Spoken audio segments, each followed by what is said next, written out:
Bonjour, j'espère que vous allez bien. Donc voici le moment tant attendu que j'essaye de vous filmer déjà depuis plusieurs fois parce que donc vous avez vu dans le titre, c'est ce projet-là qui me tient à cœur déjà depuis des années. J'ai ce truc qui me trotte dans la tête et donc voilà, maintenant il est temps d'officialiser tout ça et de vraiment de me lancer. Alors avant de commencer cette vidéo, parce que je pense que ça va pas simplement intéresser les personnes qui sont dans le scrapbooking ou qui me suivent en tant qu'abonnés sur cette chaîne YouTube, simplement c'est intéressant parce que même moi j'ai été voir sur d'autres chaînes YouTube, voir vraiment des autres avis, des autres façons de vivre les choses, et donc il faut savoir déjà que je suis belge, donc automatiquement ça ne sera pas peut-être les mêmes termes que vous si vous êtes de France, vous êtes d'un autre pays, enfin voilà, les termes sont pas les mêmes, les lois ne sont pas les mêmes non plus, et du coup peut-être que je vais vous parler un petit peu chinois, mais ça reste quand même dans le même domaine et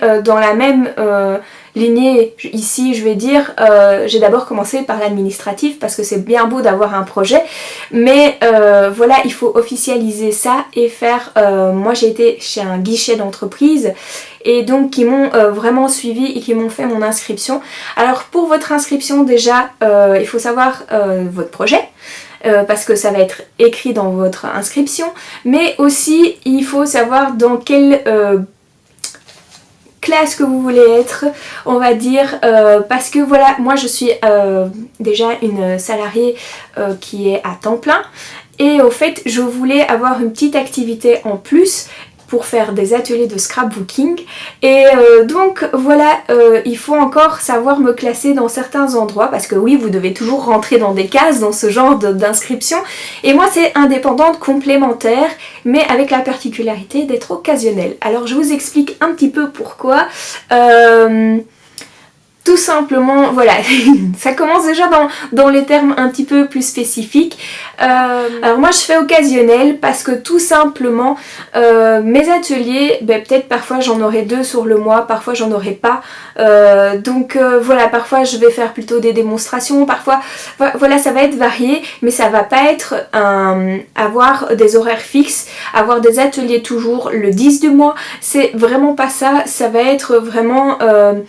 si vous voulez, vous allez avoir, je vais avoir une rémunération qui va être qui va dans tous les sens, et c'est pas parce que je travaille mon projet des jours avant que je vais être payée pour mon travail d'avant. Ça va être vraiment le jour de l'atelier. Voilà, mon atelier doit être prêt. C'est un service. Je suis mise dans, je vends mes services de scrapeuse pour pouvoir, voilà, faire de belles réalisations. Ça c'est vraiment la base. Bon, maintenant il y a des termes sur l'inscription que je trouvais ça vraiment excellent. C'est comme si j'étais déjà une prof de loisirs créatifs, voilà, aussi d'être dans le domaine de la vente, parce que c'est vrai que par la suite je peux vendre les kits de l'atelier pour ceux qui ont été absents et qui n'étaient pas là parce qu'ils ont été malades ou des choses comme ça. Donc voilà, ça reste aussi, il y a plusieurs domaines, même si ça n'a rien à voir avec juste aller à l'atelier, parce qu'en soi, quand je vais à l'atelier, c'est pas comme à une démonstration où j'essaye de montrer les produits pour pouvoir les vendre. Ici c'est vraiment aller à un atelier et pouvoir créer. Donc voilà, mais il faut quand même garder cette façon, sinon si je peux pas vendre mes kits après, je vais être bloquée, et il faut voir très large déjà quand vous allez vous inscrire. Alors donc aussi ce que je voulais moi, c'était vraiment aussi de séparer ce qui était mon côté familial, personnel, avec mon côté entrepreneuse qui était plutôt avec cette activité supplémentaire. Alors vous allez dire, mais là je parle pas du tout comme le titre, je crée mon entreprise, et c'est vrai que quand je me suis inscrite, on m'a dit, mais vous savez ma petite dame, quand on est... indépendante complémentaire, eh bien oui, vous créez une entreprise, vous avez un numéro d'entreprise. Alors là déjà je commençais un petit peu à me décomposer. C'est vrai que parfois mettre des mots sur certaines choses, je m'imaginais pas, et pourtant ça coule de source que c'était une entreprise quand même, parce que je vais être mon propre patron, et donc je vais devoir gérer toutes ces choses administratives quand même, et en savoir un peu plus. Après je me suis un petit peu encore plus renfoncée dans ma chaise quand j'étais en train de m'inscrire, parce qu'au fait il faut savoir aussi le domaine de votre projet, il faut le classifier aussi. Et donc moi j'ai besoin pour le domaine, enfin pour mon activité du projet, j'avais besoin d'un numéro de TVA aussi, or que je ne pensais pas. Alors il faut dire que tout de suite j'étais catastrophée, je me dis mince, avec la TVA je vais devoir prendre un comptable en plus, des frais en plus. Et bien non, parce qu'au fait voilà, il y a encore un régime de TVA que j'ai choisi. Ici on parle d'un régime de franchise, et donc là je vais plutôt vous diriger plus en fonction de ce que vous avez besoin, donc allez vous renseigner dans un guichet d'entreprise vraiment, parce que je vais pas vous dire des bêtises, c'est quand même des choses assez importantes mais que vous devez gérer. Je sais que la TVA avec la franchise, je vais pas devoir gérer ça pour mes impôts, c'est tout ce que je peux vous dire, que parce que voilà, je peux mal expliquer les choses et pourtant j'ai compris. Mais peut-être l'explication ne sera pas bonne. Donc je veux vraiment pas vous faire peur et je veux pas non plus vous dire des bêtises que moi je comprends, mais que à l'oral ça peut être compris différemment. Et donc voilà, après être inscrit aussi bien pour moi en tant qu'indépendante, après la TVA, après mon compte bancaire, après le projet bien défini, c'est vrai que là je m'attendais pas à ça non plus, et c'est pour ça que c'est vraiment très important d'être bien suivi et d'être bien renseigné. C'est que au fait, si par exemple je perds mon travail à temps plein, faut savoir que je serai indépendante complète, donc je ne serai pas occasionnelle, je ne serai pas complémentaire, je serai directement comme une grosse entreprise à temps plein. Donc ça fait un petit peu peur, et du coup on peut faire marche arrière à ce moment-là en se disant c'est pas encore signé, donc voilà. Maintenant voilà, je sais que mon boulot pour le moment il n'y a aucun souci, touchons du bois, j'ai peur maintenant en le disant, mais voilà, au fait ça va me permettre que si je perds mon travail, c'est comme un moment que vous pouvez avoir, un moment d'essai, et de vous dire voilà, est-ce que mon projet est viable ou est-ce que j'arrête tout après et que je peux pas être complémentaire, que je dois retrouver un travail. Donc voilà, il faut penser à ça aussi, mais il n'y a pas que c'est quelque chose que je m'attendais encore moins, c'est qu'il faut savoir que il y a aussi une loi sur les conjoints aidants. Donc les conjoints aidants, il faut savoir que si vous avez un mari ou que vous avez vraiment un conjoint qui habite chez vous, avec vous et tout ça, qui est déclaré je vais dire, il faut savoir qu'il devient automatiquement indépendant aussi. Donc voilà, vous avez une feuille aussi pour dire que votre mari ou conjoint ne sera pas du tout là dans votre projet, n'a pas besoin d'un conjoint aidant, et donc du coup vous devez entre guillemets le protéger aussi, parce que si lui perd lui ou elle perd son emploi, il devient aussi indépendant complet. Donc voilà, ça ce sont des choses qu'il faut vraiment savoir, et je pense vraiment que c'est quelque chose que vous devez savoir pour dire ah oui, ça j'avais pas pensé. Heureusement que moi mon guichet d'entreprise m'a vraiment bien suivi. Maintenant je veux pas forcément leur faire de la pub parce que je pense que d'autres guichets d'entreprise aussi pourraient faire la même chose. Maintenant je suis contente quand même parce que je sais beaucoup plus de choses, même si je savais déjà un peu le sujet, parce que j'ai fait une formation pour la gestion d'entreprise qui voilà peut m'aider aussi au niveau facture, parce que voilà, même si je n'ai pas de déclaration à faire à la TVA, je vais devoir quand même faire mes impôts et pouvoir déclarer tout ça. Donc oui, ce que vous allez mettre comme prix pour par exemple mon atelier, il faut savoir que entre guillemets la moitié va déjà dans les impôts.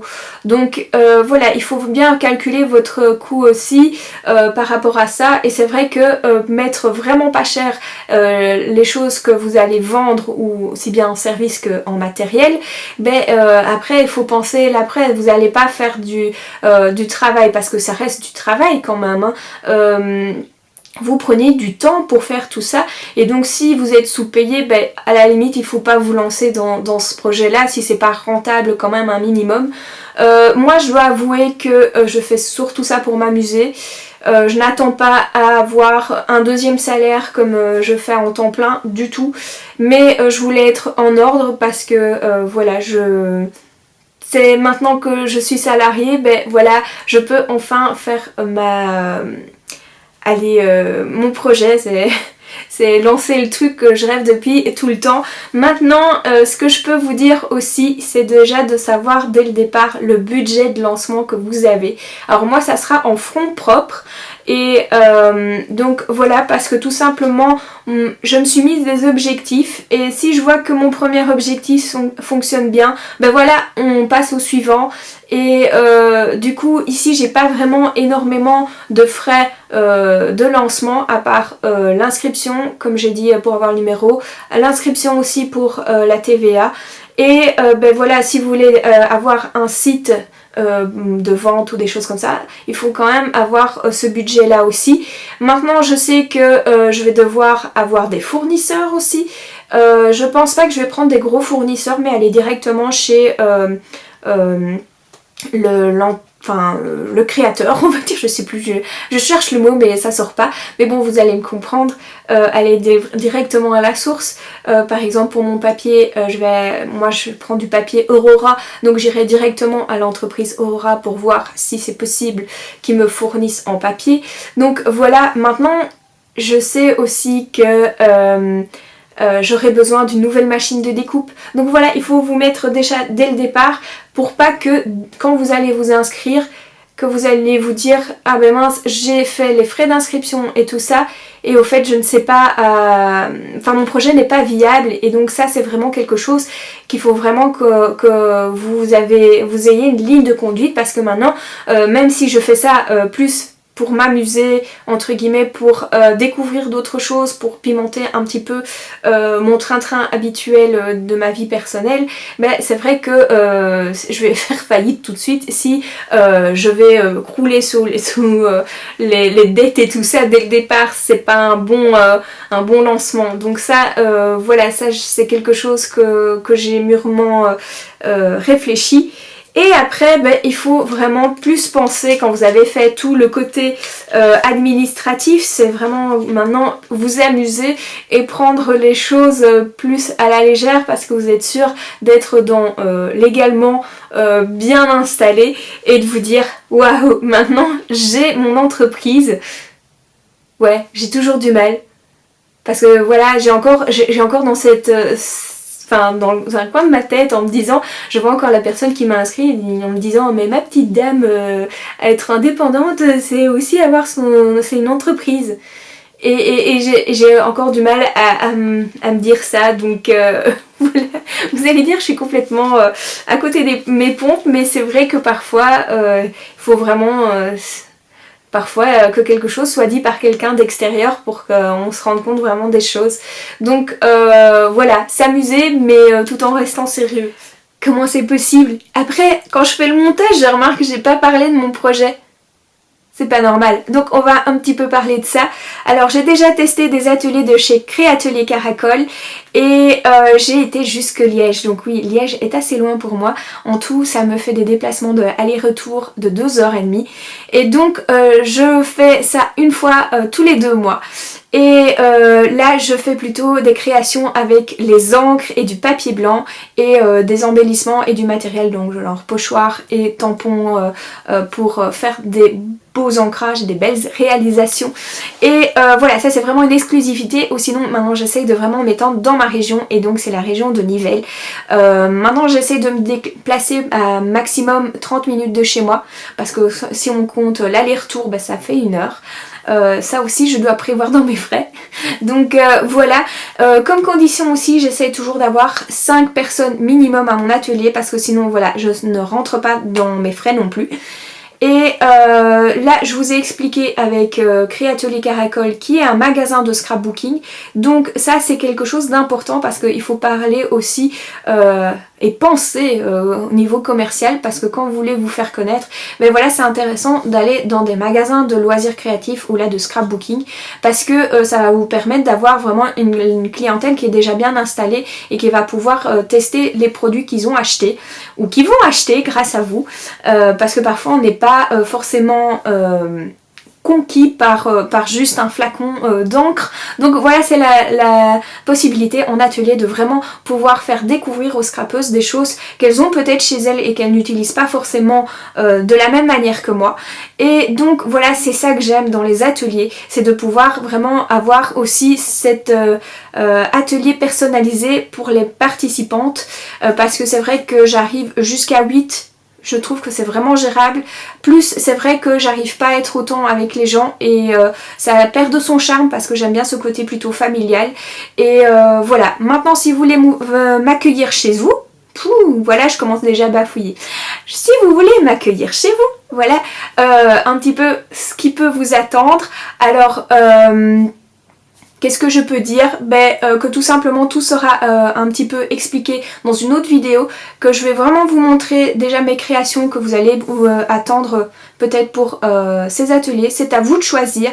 Donc vraiment celle qui me demande un atelier, ça va être vraiment personnalisé dans la structure, si c'est de la carterie, si c'est une page d'album. Enfin voilà, maintenant je peux pas vous donner une ordre, enfin quelque chose de...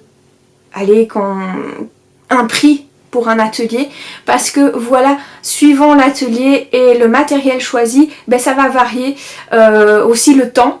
Parce que par exemple je vais faire bientôt dans un magasin de loisirs créatifs qui s'appelle Nils Factory à Nivelles. Il me demande avec du matériel du magasin. Donc en soi j'ai mon matériel genre encre, des choses qu'on peut utiliser plusieurs fois. Et par contre voilà, ça va mettre en valeur leurs produits.